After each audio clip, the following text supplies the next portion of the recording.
আসসালামু আলাইকুম। আজকের দিনে কথা বলবো শহীদ আবরার ফাহাদকে নিয়ে।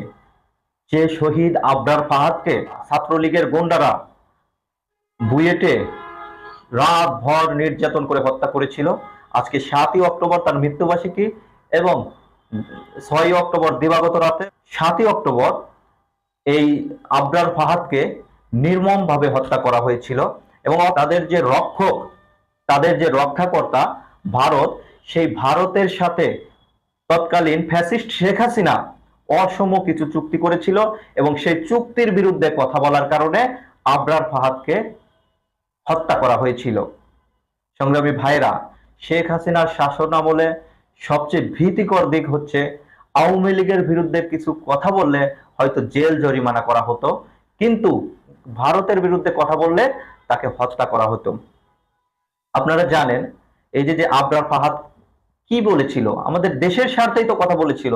বলেছিল ভারত সরকার আমাদের বিভিন্নভাবে পানি আগ্রাসনের মাধ্যমে আমাদেরকে দাবিয়ে রাখার চেষ্টা করছে। ভারত সরকার পানি ছেড়ে দিয়ে আমাদের ভাসিয়ে দেয় এবং আমাদের বিস্তীর্ণ এলাকায় ডুবিয়ে দেয় এবং আমাদের ক্ষতি করে।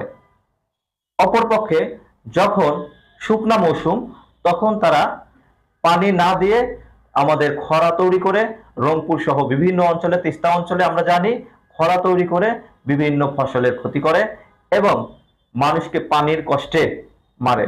সেই ভারতের সরকারের বিরুদ্ধে কথা বলেছিল। ৪৭-এ দেশভাগের পরে পশ্চিম অংশে কোনো বন্দর ছিল না এবং যে কারণে তৎকালীন সরকার ভারত সরকারের কাছে কলকাতা বিমানবন্দর কিছুদিন ব্যবহারের অনুমতি চেয়েছিল, কিন্তু ভারত সরকার তখন বাংলাদেশকে বন্দর ব্যবহারের অনুমতি দেয়নি। কিন্তু আমার দেশের বন্দর ব্যবহার করার জন্য ভারতকে শেখ হাসিনা সরকার দিয়ে এসেছে এবং বাংলাদেশের সমুদ্র অঞ্চলে রাডার বসিয়ে নজরদারির যে ব্যবস্থা, সেই ব্যবস্থা ভারতকে করে দিয়েছিল এবং ফেনী নদীর পানি ভারতকে দিয়ে এসেছিল। এই কথাগুলো আবরার ফাহাদ যখন তার ফেসবুক পোস্টে বলেছিল, তখন এই পোস্টের উপর ভিত্তি করে আওয়ামী ফেসিবাদ বা এই যে রয়ের এজেন্টরা, যারা আওয়ামী লীগের মধ্যে ছিল, সেই রয়ের এজেন্টরা আবরার ফাহাদকে হত্যা করেছিল এবং মেসেজ দিয়েছিল যে ভারতের বিরুদ্ধে কোনো কথা বলা যাবে না। সংগ্রামী ভাইরা, 5ই আগস্ট অভ্যুত্থানের মাধ্যমে সরকার পতনের পরে আমরা ভেবেছিলাম, আমাদের যেটা চাহিদা ছিল যে সর্বপ্রথম এই অন্তর্বর্তীকালীন সরকার প্রথম কার্য দিবসেই আবরার ফাহাদের রক্তের উপর দিয়ে যে চুক্তি হয়েছে, আবরার ফাহাদের লাশের উপর পাড়া দিয়ে শেখ হাসিনা যে চুক্তি করেছে, সেই চুক্তিকে বাতিল করতে হবে। কিন্তু আমরা এখনো পর্যন্ত এই চুক্তির কোনো ফয়সালা দেখতে পারলাম না। শহীদ আবরারের লাশের উপর দিয়ে যে চুক্তি হয়েছে, সেই চুক্তি এখনো বাংলাদেশে চলমান এবং বাস্তবায়িত হচ্ছে। আমরা ভেবেছিলাম অন্তর্বর্তীকালীন সরকার ক্ষমতায় আসার প্রথম কার্য দিবসে এই চুক্তিগুলো বাতিল করবে।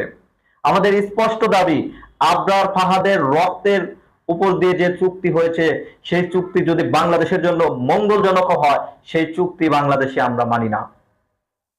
বাংলাদেশে ওই চুক্তি মানি না যে চুক্তি আবরার ফাহাদের লাশের উপর দিয়ে হয়েছে, সেই চুক্তি আমরা মানি না। সেই চুক্তি অবিলম্বে বাতিল করতে হবে এবং এই যে যে ভারতীয় আগ্রাসন, সেই আগ্রাসনের জন্য বাংলাদেশে যে রয়ের এজেন্ট আওয়ামী লীগের মধ্যে আছে, সেই রয়ের এজেন্ট গুলোকে খুঁজে খুঁজে বের করতে হবে এবং আবরার ফাহাদকে হত্যা করা হয়েছে, আবরার ফাহাদের হত্যার এখনো বিচার কার্যকর হয়নি। আমি মনে করি শুধু ওই 21 জন বুয়েট ছাত্রলীগ দায়ী না, তৎকালীন ছাত্রলীগের সভাপতি সেক্রেটারিও এই ঘটনার জন্য দায়ী। তারা উস্কানি দিয়ে এই হত্যাকাণ্ড ঘটিয়েছে। এমনকি তৎকালীন যিনি সরকার প্রধান ছিল, তিনিও এই দায় এড়াতে পারে না।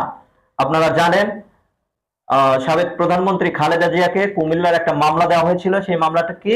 হুকুমের আসামি। কারণ তিনি হরতাল ডেকেছিল বলেই কুমিল্লাতে পেট্রোল বোমায় মানুষ মারা গিয়েছিল, সেই হুকুমের আসামি করা হয়েছিল খালেদা জিয়াকে। তাহলে শেখ হাসিনা কেন হুকুমের আসামি হবে না?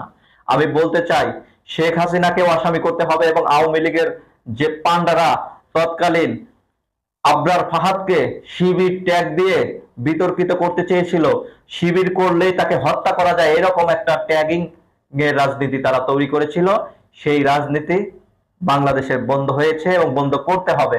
আপনারা জানেন আবরার ফাহাদ শহীদ হয়েছে, সেই শহীদের আত্মার মাগফিরাত কামনা করি।